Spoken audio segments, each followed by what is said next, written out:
दोस्तों अभी एक छोटा सा ड्रोन भी अटैक हेलीकॉप्टर को गिरा सकता है। तो क्या हेलीकॉप्टर अभी सेफ नहीं रहे? डीआरडीओ का नया भूमि वेपन Su-30M के एयरक्राफ्ट को बिना रिस्क लिए स्ट्राइक करने की पावर कैसे देने वाला है और S-400 सिस्टम के साथ प्रोजेक्ट कूसा को मर्ज करने का फैसला क्यों किया जा रहा है? आज की वीडियो में हम ऐसे ही कुछ इंटरेस्टिंग अपडेट के बारे में बात करने वाले हैं। नमस्कार दोस्तों, मेरा नाम है अंशुमन नायक और आप सभी का बहुत बहुत स्वागत है इंडियन डिफेंस न्यूज की डिफेंस टॉक सीरीज में। तो चलिए देर न करते हुए आज की वीडियो शुरू करते हैं।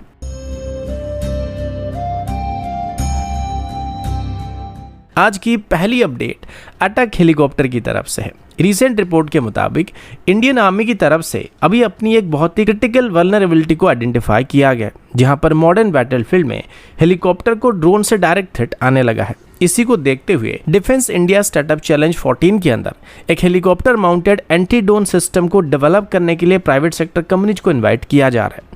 सबसे बड़ी बात यह कि अभी वॉरफेयर का पैटर्न रैपिडली चेंज हो रहा है, जहां पर एफपीवी ड्रोन्स, कैमिकाजी ड्रोन्स और खास करके लो कॉस्ट यूएवीज का इस्तेमाल करके हेलीकॉप्टर को टारगेट किया जा रहा है। खास करके जब हेलीकॉप्टर लो स्पीड या होवर मोड में होता है तभी ऐसे ड्रोन अटैक के लिए काफी इजी टारगेट बन जाते हैं। अगर अभी करंट सिचुएशन को समझने की कोशिश किया जाए तो प्रॉब्लम यह है कि अभी तक हेलीकॉप्टर के पास कोई डेडिकेटेड ऑनबोर्ड सिस्टम नहीं होता है जो कि पास आने वाले ड्रोन को डिटेक्ट कर सकता है और पायलट को ईयरली वार्निंग दे सकता है कि हमारे तरफ कोई ड्रोन आ रहा है। यानी कि एक तरीके से ब्लाइंड स्पॉट क्रिएट करता है जो कॉम्बैट सिचुएशन में काफ़ी डेंजरस बन जाता है। इसी गैप को फील करने के लिए आर्मी की तरफ से एक लाइटवेट और flight certified counter US system को डेवलप करने का प्रपोजल दिया जा रहा है, जिसे डायरेक्टली हेलीकॉप्टर में इंटीग्रेट किया जा सकेगा।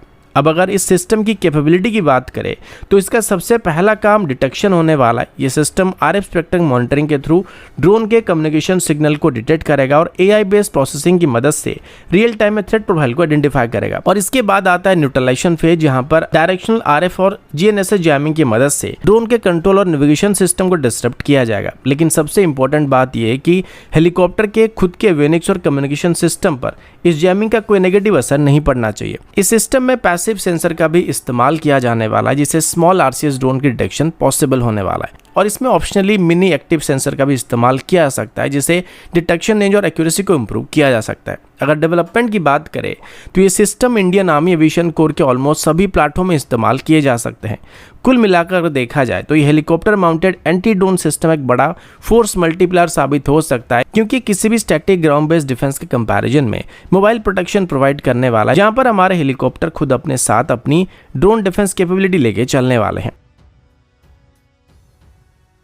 अगला अपडेट भारत के प्रिसीजन स्ट्राइक वेपन प्रोग्राम की तरफ से है। डीआरडीओ की तरफ से अभी एक नई लॉन्ग रेंज स्ट्राइक वेपन को डेवलप करने की बात सामने आई है, जिसका नाम भूमि बताया जा रहा है और इसका इंटीग्रेशन अभी हमारे फ्रंटलाइन फाइटर जेट Su-30M में किया जा रहा है।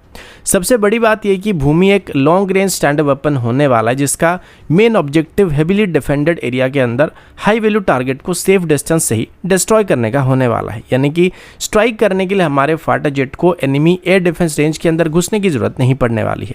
अगर इस वेपन को सिंपल भाषा में समझा जाए तो ये एक heavy air to surface glide bomb की तरह होने वाला है, जो कमांड सेंटर, हार्डन बंकर्स और क्रिटिकल इंफ्रास्ट्रक्चर्स को टारगेट करने के लिए डिजाइन किया जा रहा है। और इसका नाम भूमि इसी बात का इंडिकेट करता है कि ये ग्राउंड बेस्ड टारगेट के लिए बनाया गया है। अब अगर इसकी टेक्निकल खासियत की बात करें तो ये वेपन BD4 लॉन्चर के साथ इंटीग्रेट किया जा रहा है, जो कि जनरली 500 kg से लेकर 1000 kg क्लास की हैवी पेलोड्स के लिए इस्तेमाल किया जाता है। इससे ये बात क्लियर होता है कि एक हाई डिस्ट्रक्शन कैपेबिलिटी वाला वेपन होने वाला है, जो कि 45 टारगेट को भी डिस्ट्रॉय कर सकता है। अभी इस प्रोग्राम का सर्टिफिकेशन फेज चल रहा है और सबसे इंटरेस्टिंग बात यह कि नेवल सर्टिफिकेशन एजेंसी भी इसमें शामिल हो रहे हैं। इससे ये इंडिकेशन मिलता है कि फ्यूचर में इसकी नेवल वेरिएंट को भी डेवलप किया जा सकता है, फिर आगे चल के नेवी इसको एक्वायर कर सकती है, जो कि शायद MiG-29 और रफाल जैसे एयरक्राफ्ट में इस्तेमाल किया जा सकता है और इसको एंटीसिफिया कोस्टल स्ट्राइक मिशन में डिप्लॉय किया जा सकता है। कुल मिलाकर अगर देखा जाए तो भूमि वेपन भारत के लिए डीप स्ट्राइक कैपेबिलिटी में एक बहुत बड़ा अपग्रेड हो सकता है और ये सिस्टम लॉन्ग रेंज, रिच और हैवी पेलोड को कंबाइन करने वाला है, जिससे मॉडर्न वॉरफेयर के हिसाब से स्टैंड अप स्ट्राइक कैपेबिलिटी काफी स्ट्रांग होने वाली है। अगला अपडेट भारत के इंटीग्रेटेड एयर डिफेंस नेटवर्क की तरफ से है। दोस्तों आप सभी को पता होगा कि भारत अभी S-400 सिस्टम की तरह अपना खुद का एक long range air defence system को डेवलप करने की कोशिश कर रहा है, जिसका नाम प्रोजेक्ट कूसा रखा गया है, जो कि ऑलमोस्ट S-400 सिस्टम की स्टैंडर्ड की प्रोटेक्शन प्रोवाइड करने वाला है। लेकिन अभी इसको लेके एक मेजर अपडेट सामने आ रहा है, जहां पर प्रोजेक्ट कूसा को अभी डायरेक्टली रशिया के S-400 सिस्टम के साथ इंटीग्रेट करने का प्लान किया जा रहा है और ये पूरा coordination integrated air command and control system के थ्रू ऑपरेट किया जाने वाला है। अभी भारत की तरफ से S-400 सिस्टम की 5 और रेजिमेंट को खरीदने का प्लान किया जा रहा है और इसके बाद प्रोजेक्ट कूसा के भी 10 रेजिमेंट को खरीदने का प्लान बनाया जा रहा है, जो कि भारत की फ्यूचर एयर डिफेंस नेटवर्क का बैकबोन बनने वाले। तो इन दोनों के बीच अगर तालमेल नहीं रहेगा या ये इंडिपेंडेंटली ऑपरेट करेंगे तो फॉग ऑफ वॉर सिचुएशन में कोऑर्डिनेशन मेंटेन करने में हमको प्रॉब्लम आने वाली है। इसी वजह से अभी ये फैसला किया जा रहा है कि आगे चल के अलग अलग मिसाइल सिस्टम अभी इंडिपेंडेंट ऑपरेट नहीं करेंगे, बल्कि एक यूनिफाइड किल वेब आर्किटेक्चर के अंदर काम करेंगे, यानी कि दोनों सिस्टम रियल टाइम में डाटा शेयर करेंगे, कोऑपरेटिव टारगेटिंग करेंगे और सिचुएशन के हिसाब से बेस्ट पॉसिबल मिसाइल को लॉन्च करेंगे। अगर सिंपल भाषा में समझे तो ये कॉन्सेप्ट बडी फायरिंग कहलाने वाला है, जिसमें एक सिस्टम का रडार दूसरे सिस्टम की मिसाइल को गाइड कर सकता है। मतलब अगर एक रडार टारगेट को डिटेक्ट करता है तो दूसरा मिसाइल सिस्टम अपने रडार का इस्तेमाल किए बिना ही उसी टारगेट को एंगेज कर सकता है। इस इंटीग्रेशन का कोर एलिमेंट रडार इंटरप्रोबेबिलिटी होने वाला है। प्रोजेक्ट कूसा में advance gallium nitride based radar मौजूद होने वाला है, जो कि लगभग 600 किलोमीटर के आसपास टारगेट को ट्रैक करने में सक्षम होने वाले हैं। ये रडार S-400 सिस्टम के पावरफुल 91N6E रडार के साथ भी डाटा शेयर करने वाले हैं और integrated air command and control station के थ्रू पूरा नेटवर्क में डिस्ट्रीब्यूट करने वाले हैं, जिसका सबसे बड़ा एडवांटेज सेंसर फ्यूजन टेक्नोलॉजी होने वाला है। एग्जाम्पल के लिए अगर S-400 सिस्टम का रडार किसी स्टेल्थ एयरक्राफ्ट को या हाई स्पीड टारगेट को डिटेक्ट करता है, लेकिन उस पोजीशन पर S-400 सिस्टम की यूनिट के लिए मिसाइल लॉन्च करना पॉसिबल नहीं हो पाता है, तो वही tracking data nearby project कूसा बैटरी को फॉरवर्ड कर दिया जाएगा, जहां से प्रोजेक्ट कूसा के इंटरसेप्टर मिसाइल को लॉन्च किया जाएगा। इसे एक और इंपॉर्टेंट बेनिफिट मिलने वाला है, जिससे ऑप्टिमाइज्ड किल चेन कहा जा सकता है, यानी कि हर एक टारगेट के लिए सुइटेबल मिसाइल को चूज किया जा सकता है। जैसे कि हाई वैल्यू टारगेट के लिए लॉन्ग रेंज मिसाइल को सिलेक्ट किया जा सकता है, और जबकि फाइटर जेट और फास्ट मूविंग टारगेट के लिए या क्रूज मिसाइल्स के लिए मीडियम रेंज मिसाइल को या फिर शॉर्ट रेंज मिसाइल को लॉन्च किया जा सकता है। स्ट्रेटेजिक लेवल पर अगर देखा जाए तो ये पूरा सिस्टम एक डोम ऑफ डिनाइल को क्रिएट करने वाला है, जहां पर एनिमी एयरक्राफ्ट या मिसाइल को मल्टीपल एयर में डिटेक्ट और इंटरसेप्ट किया जा सकता है।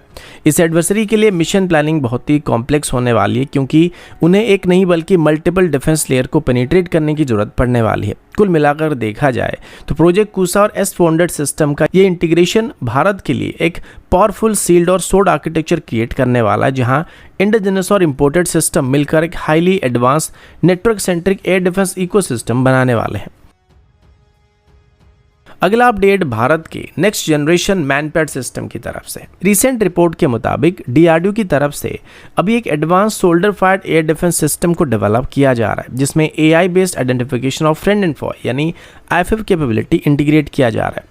सबसे बड़ी बात यह कि यह सिस्टम एक तरीके से विजुअल ब्रेन का इस्तेमाल करने वाला है, यानी AI और कंप्यूटर विजन के मदद से ये मिसाइल सिस्टम खुद टारगेट को आइडेंटिफाई करने में सोल्जर की मदद करने वाला है, यानी कि बैटलफील्ड में सोल्जर के पास एक स्मार्ट असिस्टेंट मौजूद होने वाला जो कि रियल टाइम में डिसीजन लेने में उनको मदद करेगा। अगर अभी प्रॉब्लम को समझने की कोशिश करें तो ग्राउंड ट्रूप खास करके फॉरवर्ड एरिया में डिप्लॉयड इन्फेंट्री यूनिट के पास लॉन्ग रेंज रडार सपोर्ट नहीं होता है। ऐसे सिचुएशन में उन्हें सिर्फ आंखों के बेसिस पर डिसाइड करना पड़ता है कि एयरक्राफ्ट फ्रेंडली टारगेट या फिर एनिमी टारगेट है, जो कि काफी रिस्की होता है। इसी इशू को सॉल्व करने के लिए अभी AI बेस्ड सिस्टम को डेवलप किया जा रहा है। ये सिस्टम टारगेट की शेप, साइज, मूवमेंट पैटर्न और फ्लाइट बिहेवियर को एनालाइज करने वाला और उसे अपने डाटाबेस के साथ मैच करने वाला है, जिससे एयरक्राफ्ट की टाइप का पता चल जाता है, जिससे दोस्त और दुश्मन के बीच फर्क करना काफी आसान हो जाता है। एग्जाम्पल के लिए ये सिस्टम एनिमी ड्रोन या एयरक्राफ्ट जैसे कि विंग लॉन्ग सीरीज के UAV या चेंगडू J-10 जैसे एयरक्राफ्ट के विजुअल सिग्नेचर को आइडेंटिफाई कर सकता है। उसके बाद HUD या ऑप्टिकल साइड पर सोल्जर को क्लियर इंडिकेशन दिया जाएगा कि टारगेट एंगेज करना या फिर नहीं करना है। इस सिस्टम का एक और major advantage clutter filtering system होने वाला है। बैटलफील्ड में कई बार बर्ड्स, फ्लेयर और सिविलियन सिस्टम भी काफी कंफ्यूजन क्रिएट करते हैं, लेकिन AI सिस्टम इन सबको फिल्टर करके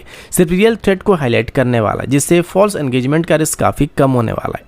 अगर एंगेजमेंट कैपेबिलिटी की बात करें तो ये सिस्टम मैन्यूवरिंग एरियल टारगेट के अगेंस्ट भी काफी इफेक्टिव होने वाला है। AI रियल टाइम में टारगेट की मूवमेंट पैटर्न को एनालाइज करने वाला और उसके फ्यूचर पाथ को प्रेडिक्ट करने वाला, जिससे लॉक ऑन करना काफी आसान हो जाएगा। अभी अगर कंपैरिजन करें तो ट्रेडिशनल सिस्टम जैसे कि ईगल सिस्टम ज्यादातर मैनुअल ट्रैकिंग सिस्टम का इस्तेमाल करता है, लेकिन ये नया सिस्टम ऑटोमेटेड असिस्टेंट के साथ काफी फास्ट और एक्यूरेट रिस्पॉन्स प्रोवाइड कर सकता है। ये system specially highly mobile unit जैसे कि घातक प्लेटून्स और पैरा एसएफ के लिए भी डिजाइन किया जा रहा है, जहां कंसीलमेंट और क्विक रिएक्शन सबसे बड़ा फैक्टर बनने वाला है, यानी कि सोल्जर बिना अपनी पोजीशन को एक्सपोज किए सडन एरियल एंगेजमेंट को वहाँ पे कर सकेंगे। सबसे इंपॉर्टेंट बात यह कि ये सिस्टम स्पेशली स्मॉल कैमिकाजी ड्रोन्स और लॉटरिंग मुनिशन को भी डिटेक्ट करने और उसको न्यूट्रलाइज करने के लिए ऑप्टिमाइज किया गया। ऐसे ड्रोन का रडार सिग्नेचर काफ़ी छोटा होता है, लेकिन AI बेस्ड एनालिसिस के साथ उनको भी आइडेंटिफाई किया जा सकता है। कुल मिलाकर देखा जाए तो ये AI based MANPAD system Bharat के इन्फेंट्री यूनिट को एक स्मार्ट और highly advanced air defence capability provide करने वाला है, जहां स्पीड, एक्यूरेसी और सर्वाइविलिटी तीनों में बड़ा इंप्रूवमेंट देखने को मिलने वाला है। तो दोस्तों अभी के लिए इतना ही, मिलता हूँ आपसे अगले वीडियो में, तब तक के लिए जय हिंद, वंदे मातरम।